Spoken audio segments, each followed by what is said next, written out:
So today we will discuss the life cycle of moss. But before discussing that, I would like to discuss some important points related to the life cycle of moss. So basically, let's discuss that what is sporophyte basically. Basically, this sporophyte is diploid and it produces spores always with the help of meiosis. Right, with the help of meiosis. Right, next another generation we have, which is basically gametophyte.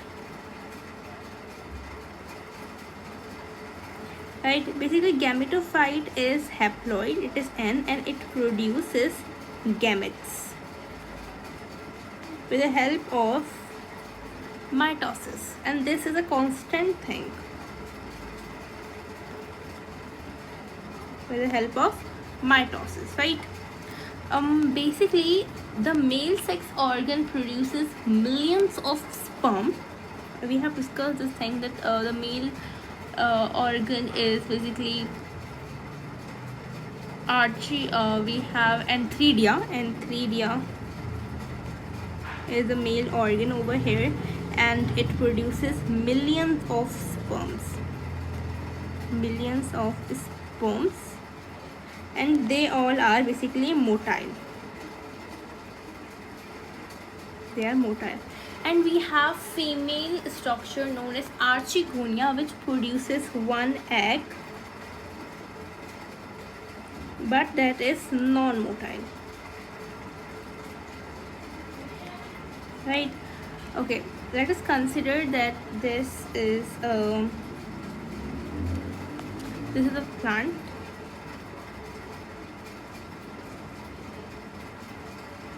Right, and this is basically this is antheridia, and we show male by this sign. This is basically the signature of to show the male organ. Right, this means it is male. Now let us make another structure.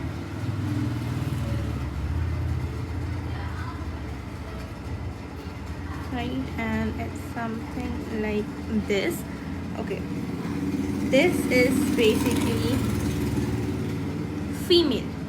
These both are N. This means this is antheridia, which is a male part. This is antheridia, and this is archegonia. And we have discussed that in these bryophytes, if we talk about the mosses, they belong to a family of Bryopsida, and they are protogamous. Like their male gametes get mature first. If we compare them with the female gametes, right? So they'll produce obviously here the sperms. Right, the sperms will be produced. The biflagellated sperms will produce, and they will swim in the water. Swim in water until the female gets mature. Basically, it increases the viability of the sperm. Now if when this female will get mature, it will release a smell. It will basically release this archegonia. This will basically release a fragrance of sugarcane. It will release a fragrance of sugarcane to basically give the signals to the sperm, to the male gametes, that the archegonia is ready now, it's mature, is fully capable to do fertilization. Now when it will release the sperms, then the sperms, like after getting the signal, the sperms will come over here and they will do fertilization. Right? Basically, in the result of fertilization, zygote will be formed. So basically, this type of movement is known as chemotactic movement. This is known as chemotactic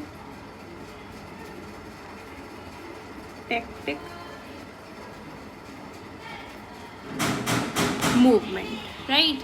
So before moving towards the whole life cycle of moss, let's discuss some basic things. This is what is monoecious and dioecious. If we talk about monoecious means that the basically the two sex organs are present in the same house.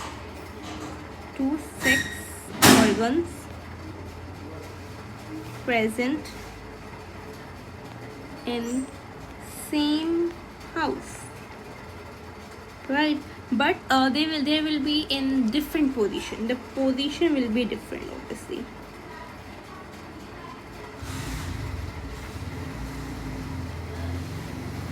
The position will be different, right?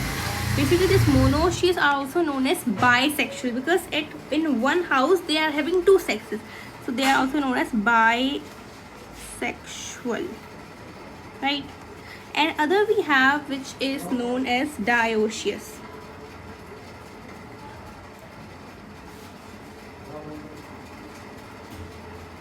Dioecious means that two sex organs are in two different houses.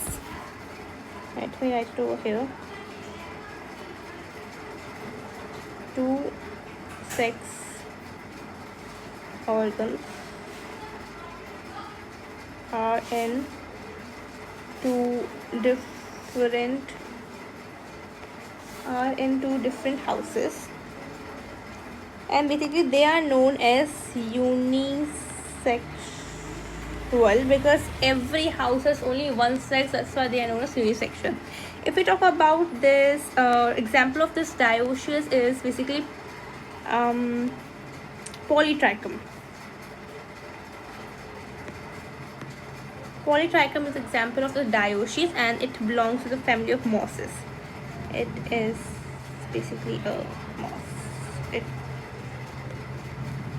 Right. If we talk about example of this monoecious, we have the example is Planaria, which also belongs to the family of mosses. Right. So now let's discuss about the life cycle of this mosses. Right. We consider that here we have this is Archegonia, which we represent by like this, and this is Antheridia. Let me show why this. They both will produce, it will produce egg, it will produce sperm. They both will combine, these are N, they will combine, fertilization will take place. Basically the fertilization is internal. Right, fertilization is internal. Fertilization will take place. After then they will form a zygote, which will be 2N, which will basically it will by further mitotic division will give rise to the embryo. Embryo is also 2N, right? After the embryo there will be the formation of sporophyte. The sporophyte is also 2N. Let's discuss the structure of the sporophyte. This sporophyte is something like this. This is known as foot. This is known as seta, or it is known as stalk, and this is known as capsule, right? This is sporophyte. Now the sporophyte, after sporophyte there will be the development of protonema.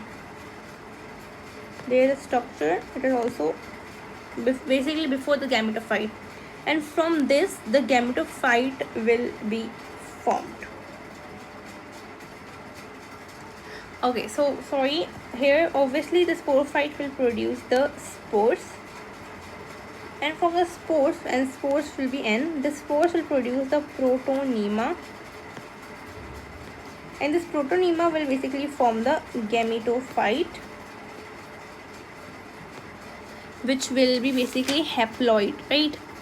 Now this gametophyte will basically produce gametes, and basically it will develop into the archegonia and the antherias. This is basically a life cycle. If we talk about the structure of the sex organs, basically there are certain multicellular hair-like structures that cover the sex organs. There are multicellular hair-like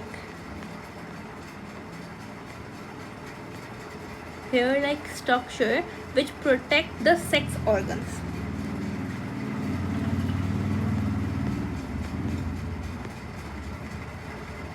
And they are known as paraphyses.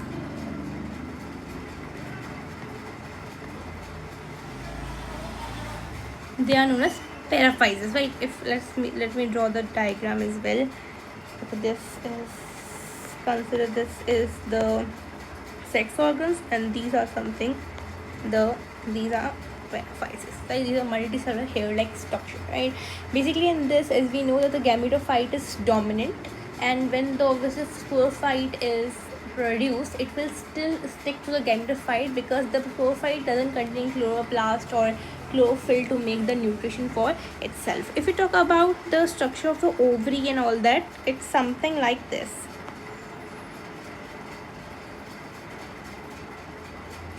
The space here, it is known as venter, and this is known as